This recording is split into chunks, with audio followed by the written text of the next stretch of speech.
ఈరోజు నేను ఈజీగా జంతికలు ఎలా చేసుకోవచ్చో చూపిస్తాను.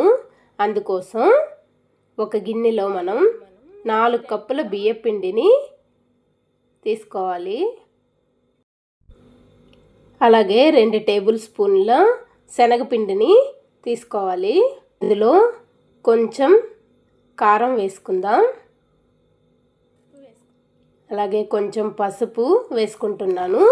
మీకు పసుపు వద్దు అనుకుంటే స్కిప్ చేసుకోండి.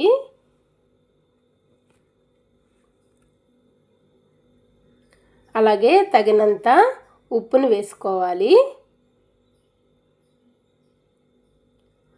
ఇందులో కొంచెం వాము వేసుకోవాలి. అలాగే కొంచెం జీలకర్ర పొడిని వేసుకోవాలి. ఒకసారి ఈ పిండిని కలుపుకోవాలి. మిరప్పొడి, వాము అంతా బాగా కలిసేలాగా, శనగపిండి అంతా కలిసేలాగా బాగా కలుపుకుందాం. ఇందులో కొంచెం వేడి నూనె వేసుకుందాం. వేడి నూనె వేసుకోవడం వల్ల జంతికలు బాగా గుల్లగా వస్తాయి. అలాగే 1 గ్లాసు వేడి నీళ్ళు కూడా పోసుకుందాం. అన్నీ వేడిగా ఉన్నాయి కాబట్టి స్పూన్తో ఒకసారి కలుపుకుందాం.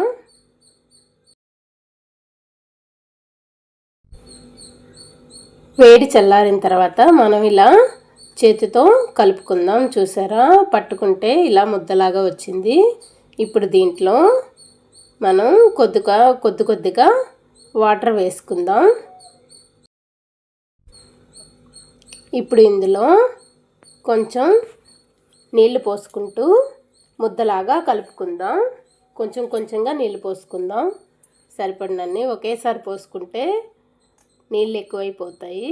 అలా కాకుండా కొంచెం వేసుకుంటూ మనం ముద్దలాగా కలుపుకోవాలి.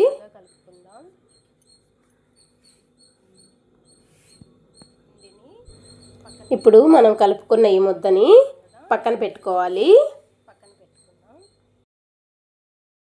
ఇప్పుడు ఒక బాండలు తీసుకొని బాండట్లో మనం జంతికలు వేపుకోవడానికి సరిపడినంత ఆయిల్ పోసుకోవాలి. ఈ ఆయిల్ వేడెక్కే లోపల మనం జంతికల పిండి చూసారా మెత్తగా ఉంది. దీన్ని జంతికల గొట్టంలో పెట్టుకుందాము. ఇప్పుడు జంతికల గొట్టం తీసుకొని అందులో మనకు కావాల్సిన షేప్ ప్లేట్ను పెట్టుకోవాలి. నా దగ్గర స్టార్ షేప్ మాత్రమే ఉంది. మిగిలిన ప్లేట్లన్నీ మా పాప ఆడుకుంటూ మిస్ చేసింది. జంతికల గొట్టంలో ఈ పిండిని పెట్టుకోవాలి.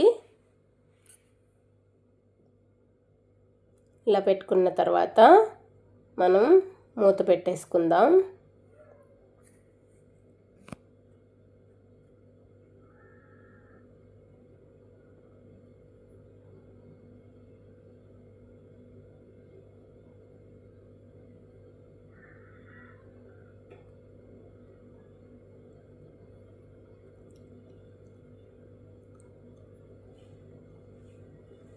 ఇప్పుడు జంతికలను మనకు ఎంత సైజు కావాలో అంత సైజు జంతికల్ని మనం వేసుకుందాము. ఆయిల్ వేడెక్కింది. ఇప్పుడు మనం జంతికలు వేసుకుందాం.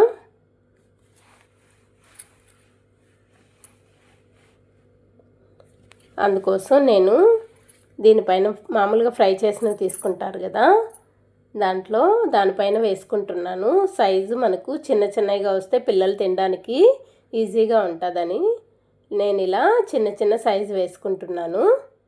ఇలా వేసుకున్న తర్వాత దీన్ని ఆల్రెడీ మనకు ఆయిల్ వేడెక్కింది. వేడెక్కిన ఆయిల్లో వేసేసుకుందాం.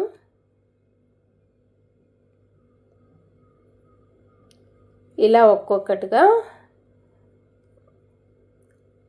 మనకు ఎన్ని కావాలో ఎన్ని పడతాయో అందులో వేసుకుందాం. నాకు 5 పట్టాయి, చిన్న సైజు కాబట్టి. చూసారా, ఇప్పుడు వీటిని ఒకవైపు బాగా ఫ్రై అయింది. అలాగే రెండో వైపు కూడా తిప్పుకుంటూ మనం ఫ్రై చేసుకుందాం.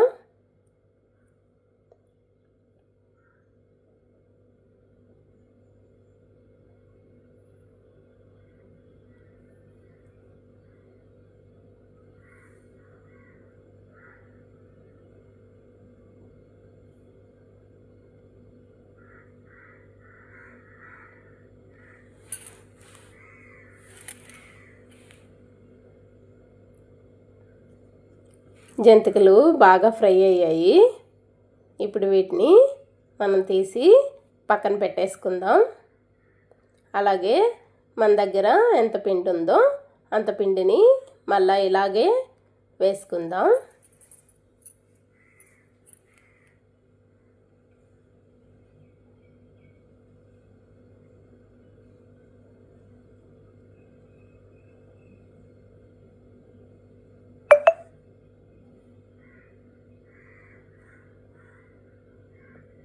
చూసారా మనకు జంతికలు ఎలా వచ్చాయో? చాలా క్రిస్పీగా వస్తాయండి. ఒకసారి మీరు కూడా ట్రై చేయండి. నా వీడియో కనుక మీకు నచ్చినట్లయితే లైక్ చేయండి, షేర్ చేయండి, సబ్స్క్రైబ్ చేయండి. అలాగే మీరు జంతికలు చేసిన తర్వాత ఎలా వచ్చాయో కామెంట్ సెక్షన్లో చెప్పండి. Thanks for watching my video.